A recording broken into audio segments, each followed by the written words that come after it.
So Courtney's been kind enough to be our first recording with video because we are hoping to post this on YouTube and start doing this. So thank you, Courtney. We had a couple little snags as I was trying to get used to video on my end. So thank you for bearing with me as we go through this. But let me introduce you to Courtney. Courtney was born in Atlanta, Georgia. She and her husband have 3 children. They have traveled to about 7 countries with their children. But Courtney does not live the typical life of a typical Georgian, and she's going to tell you why.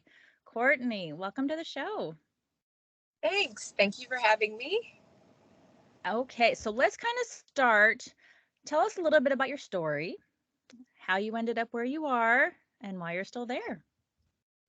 Yes, so I'm from Georgia and I did my bachelor's degree in pre-veterinary medicine and animal science in at Berry College. And then I wanted a break before going to vet school. So I applied to a bunch of different organizations. I wanted to do something productive, but also travel. And the first organization that got back to me was Peace Corps.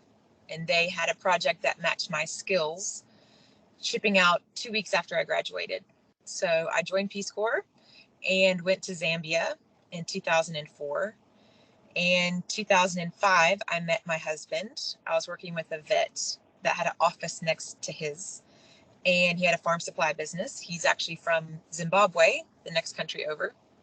And we got married in 2006. And I moved to the farm that he was living on in a big commercial farming area. And at that time, I started working for USAID, which is the United States Agency for International Development. I was doing an HIV/AIDS program for them. I was the manager of a group of doctors and nurses who would travel to the different farms and give a presentation on HIV and AIDS. And then they would offer on-site testing and counseling. Then I was doing my master's degree in teaching at the same time for an online university in the States. In 2008, we moved to Lusaka, which is the capital city of Zambia. And I started teaching high school and middle school science at an international school, which was fascinating. I never thought I would be a teacher, but I loved sharing my love of science with children. And these ones were from all over the world. They were children of ambassadors and diplomats. And at one point, I had the president's son in my class. Wow. So that's interesting. A little bit of Very attitude, interesting. but it was a fascinating experience. And I taught until 2012 when I had my daughter. Great. And you're still in Zambia, In and you have Zambia. no intentions of moving back, right? We do plan in the future. We will move to the U.S. Um, right now, we just take it year by year. There's no definite plans. Africa, despite some of the misconceptions, is a wonderful place to raise young children. It's great. Yeah, and I can't wait. We will talk about a little bit about more about that as we go into the show. So thank you for sharing your background. And I do want to, because we're going to get into all of that because I find your story very interesting.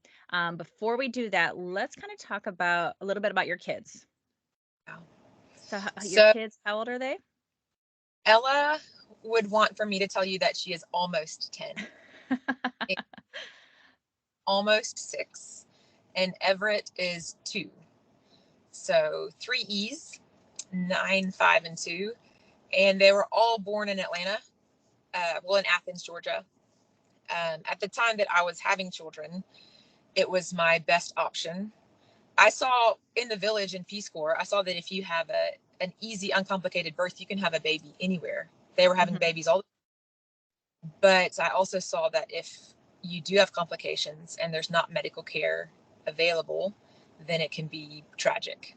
So when we started having our own children, the best choice was for me to go to the States.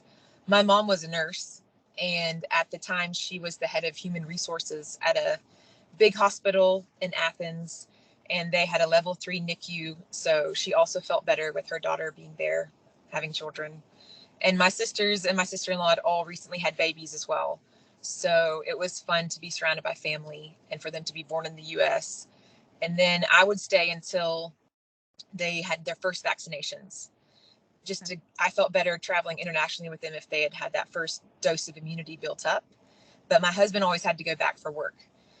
And you have to have the dad there to apply for a passport. So I still remember with Ella, we were at CVS getting the passport photos. She was 1 week old. And the guy I doing didn't the even photos, think about you have to get a passport for a 1 week old? Like, well, because he was leaving when she was 2 weeks. So to apply for it, he had to be present. And I just didn't even realize you had to do it when they were that young. Like, I really didn't think that. I don't know.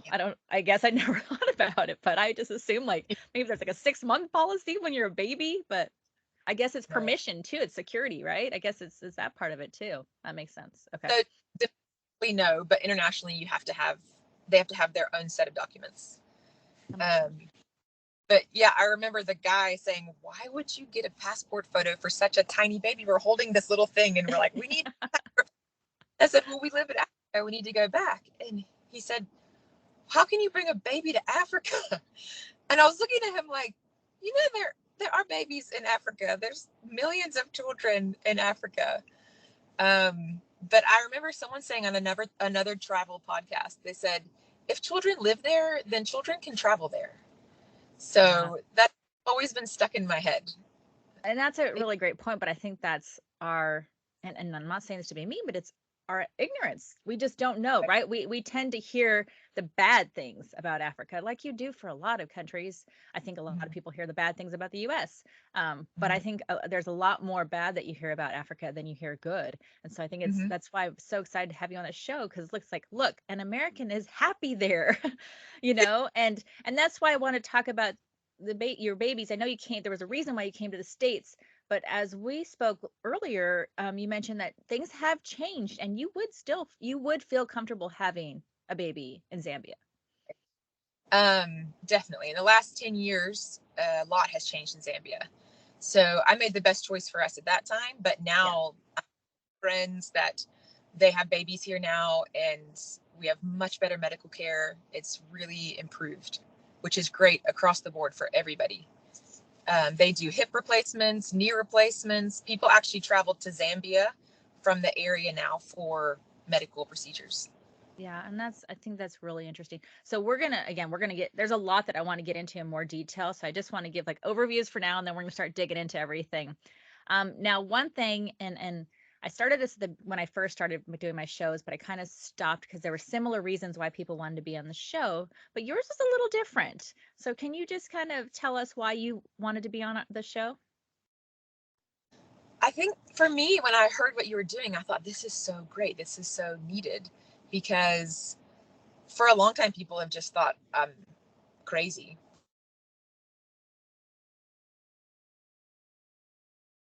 Oh, I think we froze.